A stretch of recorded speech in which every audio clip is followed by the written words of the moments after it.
Hey guys, आज मैं the knock at the cabin movie को एक्सप्लेन करने वाला हूँ। ये एक मिस्ट्री और हॉरर मूवी है जिसमें एरिक और एंड्रयू दो गे कपल वेकेशन मनाने जंगल में आए थे। उन दोनों के साथ उनकी बेटी वेन भी थी। उन लोगों ने वेन को एक ऑर्फनेज से अडॉप्ट किया था। इस प्रकार उन तीनों की फैमिली पूरी होती है। वो लोग जंगल में एक कैबिन में रुकते हैं, वैसे हम उसको घर भी बोल सकते हैं, जो भी हो।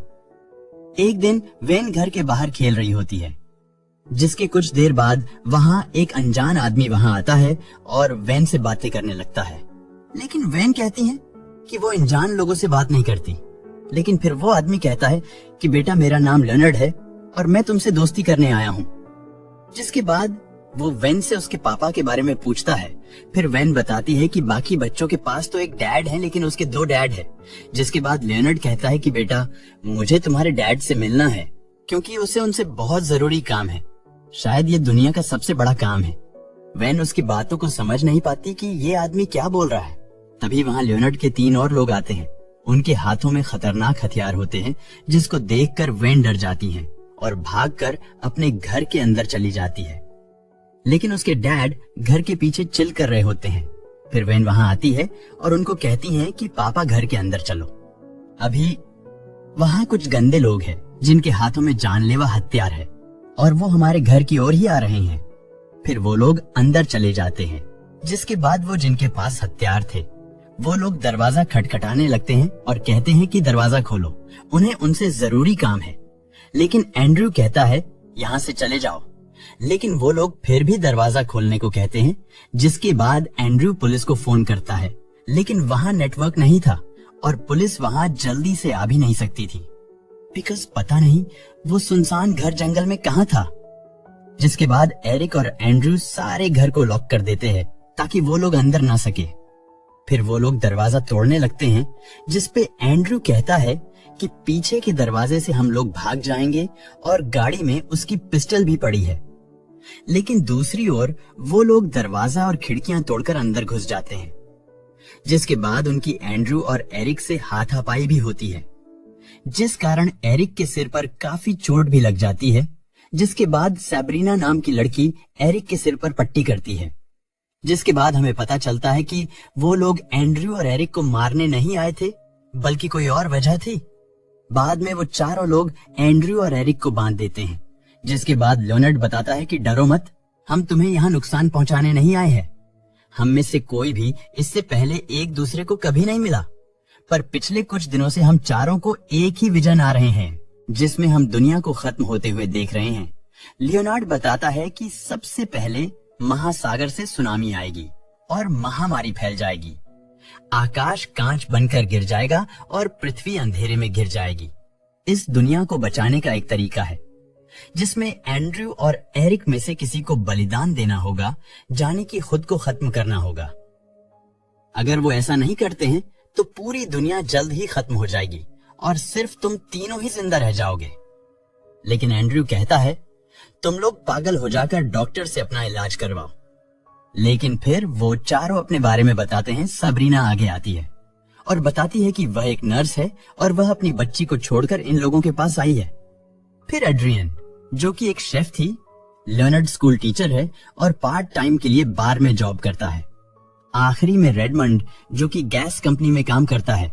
लेकिन एरिक और एंड्रयू को उन पर भरोसा नहीं होता और उन्हें लगता है कि ये लोग किसी ग्रुप के मेंबर हैं और हमें बहला फुसलाकर अपने साथ मिलाना चाहते हैं। एंड्रयू और एरिक कहते हैं कि उन्हें उनकी बातों पे विश्वास नहीं है। ये सिर्फ एक बकवास है और हम दोनों में से कोई भी नहीं मरेगा। जिसके बाद वो लोग कहते हैं कि तुम्हें ऐसा नहीं किया तो हम एक एक करके अपनी जान ले लेंगे और जैसे जैसे हमारी जान जाएगी इस दुनिया में तबाही शुरू होने लगेंगे। वो लोग एरिक और एंड्रयू को मार नहीं सकते थे और ना ही जबरदस्ती उन्हें फोर्स किया जा सकता है, क्योंकि उन लोगों के मुताबिक एंड्रयू और एरिक में से किसी एक को अपनी मर्जी से सैक्रिफाइस करना होगा, तभी ये दुनिया बच पाएगी।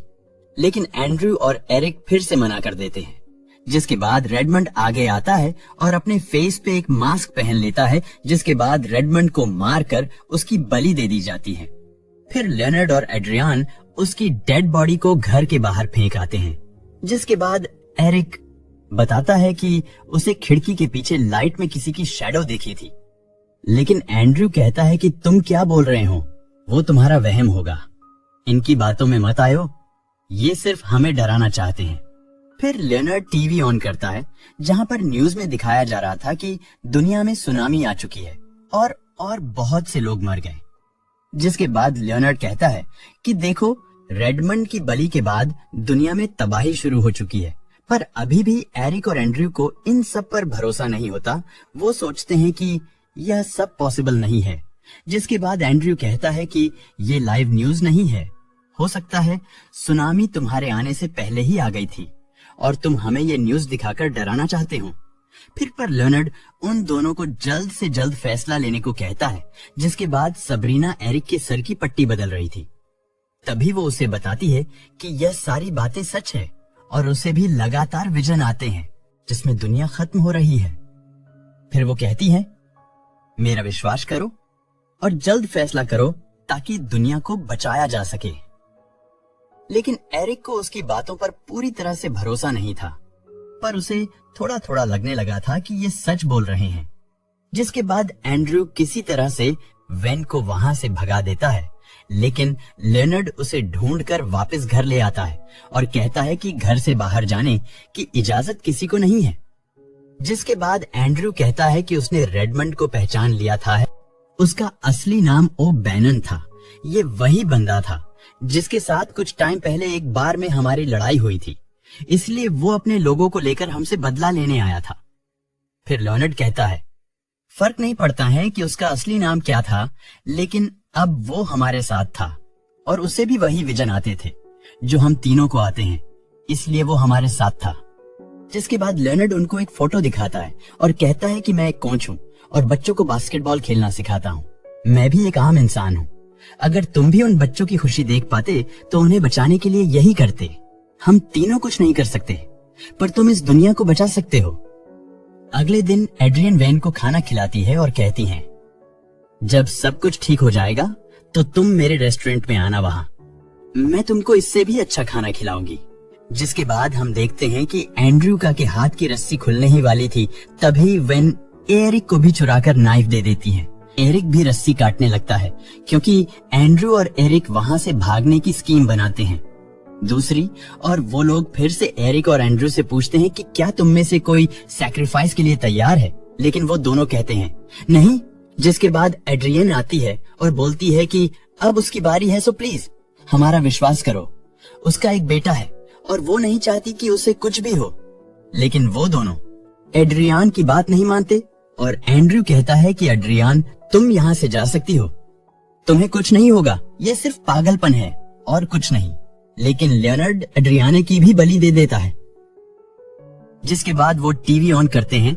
टीवी पर X9 वायरस फैलने की न्यूज चल रही थी कि इस वायरस से काफी लोग इन्फेक्टेड हो चुके हैं और सबसे ज्यादा बच्चे इसके शिकार हो रहे हैं। एरिक को इन बातों पर विश्वास होने लगा था। जिसके बाद वेन नाटक करने लगती है कि मुझे कार्टून देखने हैं, मुझे कार्टून देखने हैं, क्योंकि एरिक और एंड्रयू ने उसे ऐसा करने को कहा था ताकि वो वहां से भाग सके। वो दोनों ने ऑलरेडी अपने हाथों की रस्सी खोल ली थी। जिसके बाद एरिक लियोनार्ड से झगड़ने लगता है और एंड्रयू भागकर अपनी गाड़ी में चला जाता है। यहाँ उसने अपनी पिस्टल रखी थी, लेकिन सैब्रीना भी उसके पीछे पहुंच जाती है और उसे रोकने की कोशिश करती है, लेकिन एंड्रयू को अपनी पिस्टल मिल गई थी। जिसके बाद वो सैब्रीना को डराकर वहां से भगा देता है।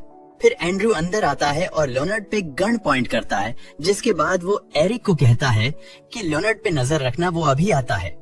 जिसके बाद वो बाहर रेडमंड की लाश के पास आता है और उसकी पैंट से उसका आईडी कार्ड निकालता है और वो ये आईडी कार्ड लियोनार्ड को दिखाता है कि देख, ये ओ बैनन था। जिस पर एंड्रयू बोलता है कि ये लोग यहाँ पे हमें टॉर्चर करने ही आए थे। तभी सबरीना बाहर से भागती हुई आती है और एंड्रयू से पिस्टल छीनने की कोशिश करती है, लेकिन एंड्रयू उसे शूट कर देता है। जिसके बाद लियोनार्ड सैब्रीना को काटकर उसकी भी बलि दे देता है। जिसके बाद लियोनार्ड फिर से टीवी पर न्यूज दिखाता है कि देखो, जिसमें हम देखते हैं कि आसमान में बहुत से प्लेन अपने आप क्रैश होकर नीचे गिर रहे थे। एरोप्लेन नीचे और बहुत से लोगों की जान जा रही होती है।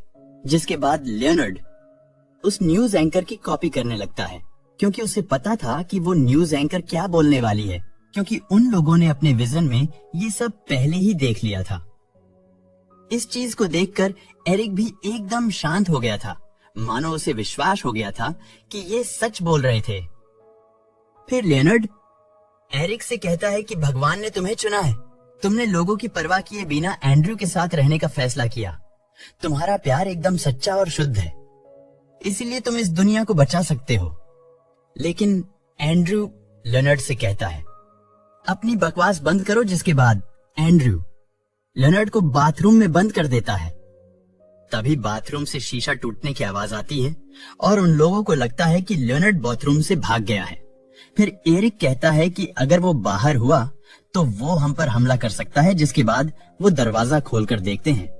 यहाँ लियोनार्ड बाथरूम के एक पर्दे के पीछे छिपा हुआ होता है और वो एंड्रयू से उसकी गन छीन लेता है। वही एरिक को इन सब बातों पर भरोसा होने लगता है, क्योंकि ये सारी चीजें इत्तेफाक तो नहीं हो सकती थी। फिर लियोनार्ड कहता है कि उसके मरने के बाद दुनिया को बचाना उनके हाथ में है। तुम्हारे पास टाइम बहुत कम है, इसलिए तुम्हें जल्दी फैसला लेकर इस दुनिया को बचाना होगा। जिसके बाद लियोनार्ड अपना गला भी काट लेता है। लियोनार्ड के बलि देते हैं। आसमान में काले बादल छा जाते हैं और बिजलियां गिरने लगती है, मानो दुनिया का अंत आ गया हो। ये सब देखकर एरिक को विश्वास हो गया था कि लियोनार्ड सच ही बोल रहा था। जिसके बाद एंड्रयू एरिक से कहता है कि चलो यहाँ से दुनिया जाएं बाढ़ में। लेकिन एरिक कहता है कि हमें अब सैक्रिफाइस करना ही होगा, पर एंड्रयू को अभी भी इन बातों पर भरोसा नहीं होता। एंड्रयू कहता है कि अगर हम सैक्रिफाइस ना भी करें तो भी हम तो जिंदा रहेंगे। लेकिन एरिक कहता है कि हमें वैन के लिए करना होगा, ताकि वैन को एक अच्छी लाइफ मिल जाए। जिसके बाद एरिक सैक्रिफाइस करने को तैयार होता है, क्योंकि एरिक ने अपनी विजन में देखा था कि फ्यूचर में वैन काफी बड़ी हो चुकी है और एंड्रयू भी उसके साथ था और वो दोनों काफी खुश होते हैं। जिसके बाद एरिक एंड्रयू से कहता है कि मुझे मार दो। जिसके बाद ना चाहते हुए भी एरिक को सैक्रिफाइस करना पड़ता। जिसके बाद एंड्रयू वैन के पास जाता है और उसे लेकर वहां से निकलता है। उनके घर से निकलते ही उस घर पर बिजली गिर जाती है और वो घर जल जाता है। जिसके बाद एंड्रयू वैन को लेकर एक गाड़ी के पास जाता है, जो कि लियोनार्ड और बाकी लोगों की थी। उन लोगों ने वहां गाड़ी छोड़ दी थी ताकि लास्ट में जो बच जाएं वो वहां से चला जाए। फिर एंड्रयू देखता है कि वहां सारे लोगों के आईडी कार्ड पड़े होते हैं, जिसको देखकर एंड्रयू समझ जाता है कि वो सच बोल रहे थे। फिर एंड्रयू वैन को लेकर एक रेस्टोरेंट में चला जाती है। उस रेस्टोरेंट में एक न्यूज चल रही होती है कि दुनिया में जो भी तबाही आई थी वो ठीक हो चुकी है। और यहाँ पर इस मूवी की स्टोरी खत्म हो जाती है। अगर आपने मेरे जरिए इस स्टोरी को एंजॉय किया हो तो सब्सक्राइब जरूर कर लेना। Thank you.